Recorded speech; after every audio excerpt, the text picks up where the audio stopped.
All right, let's move on here, Fabrizio Romano. Let's go to the biggest winner of 2021. Now, what this means is it could be a club overall that did really well in 2021 from a transfer perspective.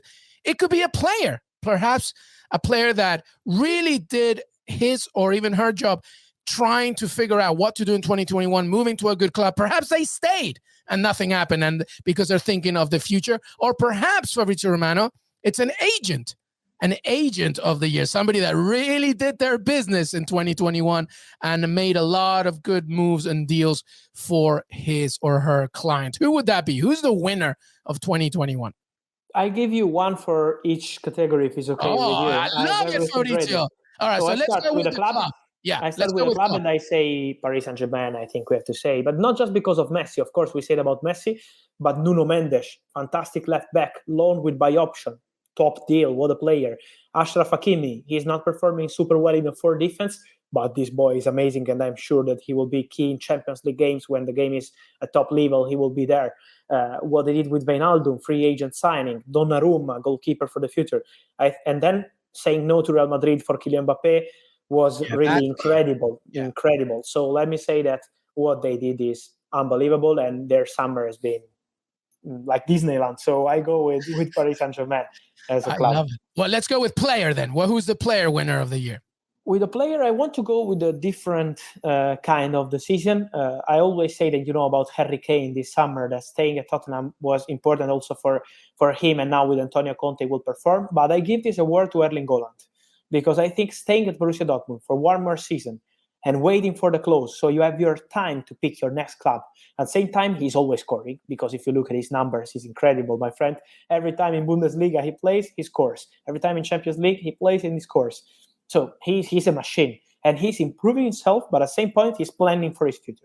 So as a player, I want to mention Erling Haaland, because I think in this case, staying was the perfect strategy. Sometimes in transfer market, it's not easy when you have a fantastic talent, as he does, to wait. And he was very good in the strategy. I love it. All right, well, let's go with the agent. Who's the biggest winner agent-wise? I think I know where this is going. I go with Jonathan Barnett. I knew it.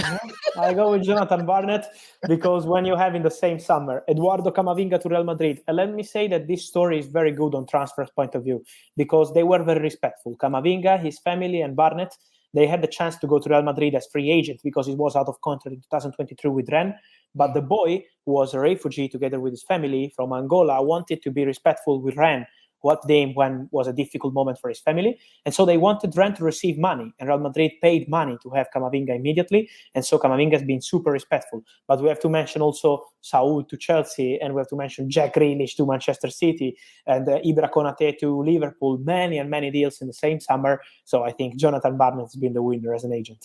Well done, Jonathan Barnett. I'm sure Aston Villa fans would love to hear that name these days. All right, well, listen, let's finish off, everybody, with my favorite one, I think. Obviously, 2021 has given us so many transfers, so many great deals, so many storylines, narratives. If you're working in the football world, you were not short of content. But I do love those weird moves, those weird transfers, those sort of like, ¿qué? Kind of question mark transfer. So to you, Fabrizio Romano, what is the most surreal transfer of 2021? And I don't want to include Messi leaving Barcelona, because I think we've talked about that one. But is there No. I go with a different one. And I want to mention Junior Messias to AC Milan from Crotone. This boy scored in Wanda Metropolitano, playing with Atletico Madrid, his first goal in Champions League, in his first appearance in Champions League, so it's something incredible. He's like 29 or 30, and he was playing in 4th division in Italy only 3 years ago. 3 years ago in 4th division. He was a postman. He was doing other stuff. He was not even a professional football player. Then he was fighting for his talent. He's Brazilian, and then he had an opportunity in 3rd division, and then in 2nd division, and then in Serie A he was doing great with Crotone.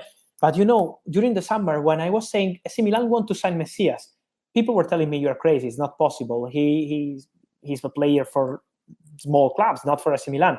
Paolo Maldini wanted him, and on deadline day, in the final hours of the window, signs him on loan with buy option, and now he's a starter for AC Milan. Incredible story. Unbelievable. A Brazilian immigrant moves to Italy. He works hard. He has a dream of being a football player. As you mentioned, he was a postal worker playing in the 4th division 3 years ago.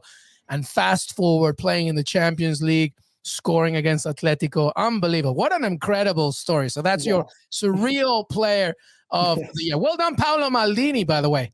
God, it must be so hard being Paolo Maldini. Smart, good looking. Your son plays for AC Milan. Amazing. He's doing stuff. great. He's doing great with AC Milan. He's doing great work, and he is the secret behind AC Milan back at top level. So congrats to him. Here. Well, that was it. That was our award show for Transfer Stories 2021. I don't know if you wanted to give a special tribute, a special word to a player or an agent or a manager or a club that perhaps we didn't mention. So this is the honorable mention, Fabrizio Romano. Is there anybody else that you think deserves a mention for 2020? Well, how about this, Fabrizio Romano? I have the name. Well, let me mention you, my friend. You have been absolutely fantastic. So on behalf of the Qué Golazo family, I give this proverbial invisible award to you, my friend. You did not sleep. You worked your butt off every single day. The amount of times, if I could show you, everybody, the WhatsApp messages that me and Fabrizio Romano have throughout the summer, you will not believe it. But Fabrizio Romano, well done on such an amazing year, such a hardworking and such an amazing. People don't know this about Fabrizio. He is the nicest, most humble, hardworking, friendliest person. So Fab, well done. This award goes to you, my friend. Thank you. Better than Ballon d'Or for me. So thank you. I really love it. Thank you. Really. All you need to do now is send me Gianluca Lapadula to Aston Villa, and we'll be. I will do it. I will do my best on Football Manager. I will do my best. I love it. Thank you, my friend. Give me your honorable mention then. You had a name? I have to do it. Dusan Vlahovic, my boy. When we did our first Serie A preview, when we started with Paramount Plus and Qué Golazo, I told you, Dusan Vlahovic, player of the year, and Atalanta win the Scudetto. Imagine if it happens. Atalanta are there, eh? So let's see what happens. Hey, it's not over, but Dusan Vlahovic, you called it from day one, my friend. Dusan Vlahovic is incredible. So I want to give the award because it's not easy to have when you play for Fiorentina, to have this kind of rumors around you. It's a complicated situation with his contract, but at the end of the day, he's always scoring goals. Over 30 goals in Serie A. Incredible. This boy is fantastic, and so I want to give him the award. And my bet is that maybe in 1 year, when we will do our 2022 recap here on Qué Golazo, we will be talking about Dusan Vlahovic playing for a top club. 1,000%, and that will be after the World Cup, by the way, and which we'll see him there as well. So that's a massive thing. I have no doubt that Dusan Vlahovic will be part of our other show that's coming, which is looking ahead to 2022 and the big transfer storylines with Fabrizio Romano. I am sure Dusan Vlahovic will be part of that conversation for sure. But thank you so much, everybody, for being part of our end-of-year transfer stories show. Fabrizio Romano, thank you so much, my friend. Always appreciate you. Have a great holiday season. Merry Christmas. Feliz Navidad. Bon Natale. Have a great time. Thank you, my friend. Always super pleasure to be together. Happy holidays to you. Enjoy your panettone, to your family, to our family of listeners of Qué Golazo, and see you very soon with Transfer Markets in January. We're coming. I love it. Make sure to follow us on Qué Golazo Pod, everybody. YouTube.com/Qué Golazo, CBS Sports, and your CBS Sports app. We're on Twitter, Qué Golazo Pod. Have an amazing holiday season, and please be kind to each other. There's more to life than just football. We don't think it, but there is apparently more life to it. But have a great end of 2021, and we will see you next time.